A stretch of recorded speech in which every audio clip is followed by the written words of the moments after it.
চাইনি আমি আজীবন ভালোবাসা ছাড়া। আজকে একটা গাধার গল্প এনেছি। এই গাধাটার সঙ্গে আমাদের লাইফের অনেক মিল আছে, তাই ভাবলাম এই গল্পটা একটু বলে শোনানো যাক। তো গল্পটা কেমন লাগলো অবশ্যই করে একটা কমেন্ট করে জানিও, আর ভিডিও যদি ভালো লাগে অবশ্যই একটা লাইক। তো চলো গল্পটা শোনা যাক। একটা গাধা, তার বাম দিক ডান দিক উভয় দিকে প্রচুর ঘাস ছিল, আর গাধাটা ঠিক মাঝখানে ছিল। যেমন ধরো তুমি বা আমরা মাঝখানে দাঁড়িয়ে আছি, দুদিকে দুটো কাজ আছে। একদিকের কাজটাকে তুমি ভালোবাসো, আর একদিকের কাজটাকে তোমাকে প্রেশার করা হচ্ছে, বাড়ি থেকে হোক বা যে কোনো দিক থেকে প্রেশার ক্রিয়েট করা হচ্ছে যে ওটাকে কর বা ওটাকে করো, ওটা বেটার হবে। সেম গাধাও কনফিউশনে পড়েছিল। গাধাটা মাঝখানে ছিল, দুদিকে ঘাস ছিল। এবার গাধাটা কি করেছে, একদম তাজা ঘাস, সবুজ হয়ে আছে। গাধাটা যখন ডান দিকে ঘাসগুলোকে খেতে যাচ্ছে, গাধাটা তখন ভাবলো যে না, বাম দিকের ঘাসগুলো মনে হচ্ছে বেটার, অনেক ভালো।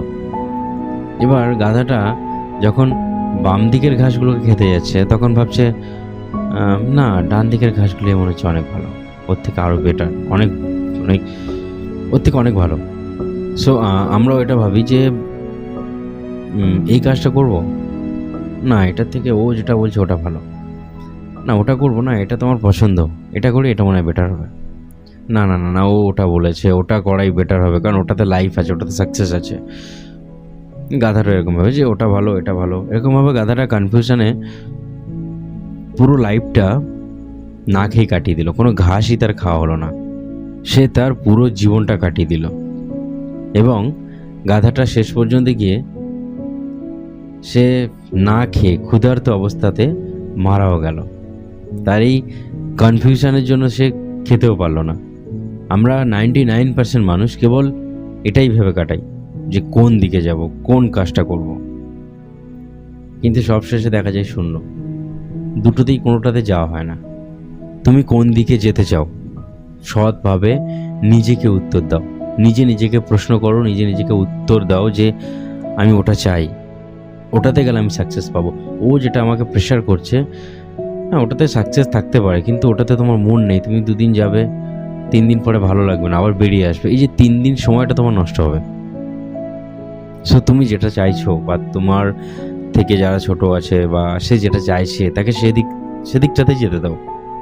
তুমি প্রেশার ক্রিয়েট করো না, বা এর উপর প্রেশার ক্রিয়েট হতে দিও না যে ও আমাকে ওটা বলছে, আমাকে ওদিকেই যাওয়া উচিত। যদি তুমি নিজেকে প্রশ্ন করো যে তোমার কোনটা পছন্দ আর তুমি কোনটা চাও, তাহলে তুমি তোমার জীবন নষ্ট করবে, নিজেকে প্রতিনিয়ত প্রতারিত করতে থাকবে। তাই নিজেকে প্রশ্ন করো, তুমি কোনটা চাইছো, তুমি কোনটাকে ভালোবাসো, সেটাকে নিয়ে এগিয়ে চলো। লোক কে কি বললো সেটা কোনো সেটা ভাবার কোনো ব্যাপারই না, সেটা কোনো ভাবার প্রশ্নই আসে না।